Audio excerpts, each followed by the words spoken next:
اسلام آباد کی سردیاں ہمیشہ سے مجھے پسند تھیں۔ وہاں کی پہاڑی ہوائیں، ہلکی دھوپ اور سکون بھرا ماحول مجھے کسی خواب کی دنیا میں لے جاتا تھا۔ والد صاحب نے جب چھٹیوں کا اعلان کیا تو ہم سب خوش ہو گئے کہ 1 ماہ اسلام آباد گزارنے کا منصوبہ بنا۔ ہم سب روانہ ہوئے اور کراچی میں ہمارا گھر خالی رہ گیا۔ صرف میرا چھوٹا بھائی یاسر وہاں موجود تھا، جو 17 سال کا تھا۔ اسلام آباد آ کر ہم نے خوب سیر کی، لیکن سردی میرے لیے کچھ زیادہ ہی ہو گئی۔ نزلہ، زکام اور بخار نے ایسا گھیرا کہ مجھے واپس جانا پڑا۔ ودین نے مجھے میری خالہ کے ساتھ کراچی بھیج دیا تاکہ میں آرام کر سکوں۔ رات کے 11 بجے کا وقت تھا جب ہم گھر پہنچے۔ دروازہ ہلکا سا کھلا ہوا تھا۔ حیرت ہوئی کہ یاسر نے دروازہ بند نہیں کیا۔ خالہ نے مجھے دروازے پر چھوڑا اور واپس چلی گئیں۔ میں آہستہ سے اندر داخل ہوئی تو گھر کا منظر غیر متوقع تھا۔ ہر طرف چیزیں بکھری ہوئی تھیں اور ایک عجیب سی آوازیں آ رہی تھیں۔ میں نے خاموشی سے بھائی کے کمرے کی طرف قدم بڑھائے۔ اندر جھانک کر دیکھا تو میرا دل دھک سے رہ گیا۔ وہاں میرے بھائی کے کچھ دوست موجود تھے اور ایک لڑکی بھی، جن کے انداز انتہائی غیر شائستہ تھے۔ میں کچھ دیر دروازے پر کھڑی رہی اور پھر پیچھے ہٹ گئی۔ میرے ہاتھ کانپ رہے تھے، آنکھوں میں آنسو تھے اور دل ایک گہرے صدمے سے لبریز تھا۔ میں کچن میں آئی اور خود کو سنبھالنے لگی۔ میں نے چپ چاپ کھانے کا سامان نکالا اور اپنے لیے کچھ بنایا۔ اسی دوران یاسیر کا ایک قریبی دوست حامد مجھے دیکھ کر رک گیا۔ ہماری نظریں ملیں، لیکن میں نے نظر چرا کر خاموشی اختیار کی اور اپنے کمرے میں چلی گئی۔ کچھ ہی دیر بعد میرے کمرے کا دروازہ آہستہ سے کھلا۔ حامد اندر آیا۔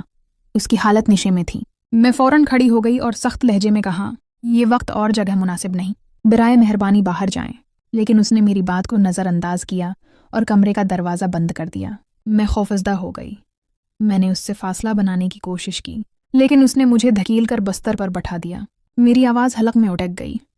میں نے بھائی کو آواز دی، لیکن وہ اپنی دنیا میں مصروف تھا۔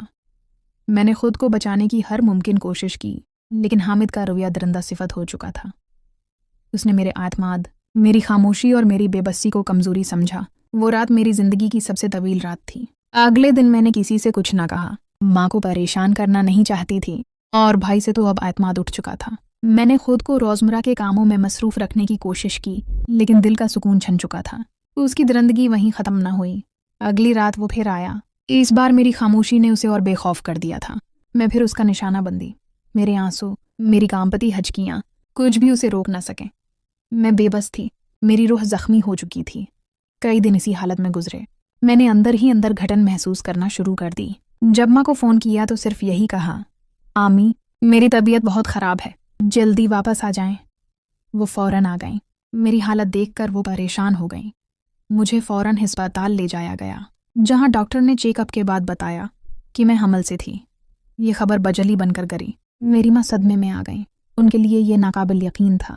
پہلے پہل انہوں نے سمجھا شاید میری ہی کوئی غلطی ہو، لیکن میں نے ہمت کر کے سچ بتا دیا۔ ماں نے خاموشی سے سنا۔ میں نے انہیں وہ رات بتائی جب میں واپس گھر آئی تھی، اور وہ وقت جب میں ایک خوفناک تجربے سے گزری۔ حامد نے میرے اعتماد کو کچلا اور میرے جسم پر نہیں، میری روح پر حملہ کیا۔ ماں خاموش بیٹھی رہیں، پھر آنسو بہنے لگے۔ انہوں نے فوراً والد کو سب کچھ بتایا۔ والد صاحب نے ایک لمحہ ضائع کیے بغیر قانونی کارروائی کی۔ حامد کو گرفتار کروا دیا گیا۔ اس کے خلاف مقدمہ درج ہوا اور وہ قانون کی گرفت میں آ گیا، لیکن جو میرے ساتھ ہو چکا تھا وہ پلٹایا نہ جا سکتا تھا۔ میری معصومیت، میرا تعلیمی سفر، سب کچھ دھندلا سا ہو گیا۔ منگنی ختم ہو گئی۔ خاندان میں الزامات شروع ہو گئے۔ کچھ نے مجھے مورد الزام ٹھہرایا، کچھ نے ہمدردی کی، لیکن کوئی میری حقیقت نہیں سمجھ سکا۔ میں نے فیصلہ کیا کہ میں خاموش نہیں رہوں گی۔ میں نے اپنی ماں، اپنی سچائی اور اپنے رب پر بھروسہ رکھا۔ معاشرہ جو چاہے سمجھے، لیکن میری سچائی میری طاقت تھی۔ میں نے تھیراپی لینا شروع کی، تعلیم جاری رکھی، اور خواتین کے لیے ایک فلاحی ادارے سے وابستہ ہو گئی۔ میں نے اپنی کہانی ان لڑکیوں کو سنانا شروع کی جو ظلم سہ کر خاموش رہتی ہیں۔ میں نے انہیں بتایا کہ خاموشی اختیار کرنے سے ظالم کو ہمت ملتی ہے، اور بولنے سے انصاف کا دروازہ کھلتا ہے۔ آج میں چاہتی ہوں کہ ہر بیٹی، ہر بہن جان لے کہ اس کی عزت اور حفاظت صرف اس کا حق نہیں، بلکہ اس کی ذمہ داری بھی ہے۔ خاندان، معاشرے اور ریاست کی ذمہ داری بھی سچائی کبھی چھپتی نہیں۔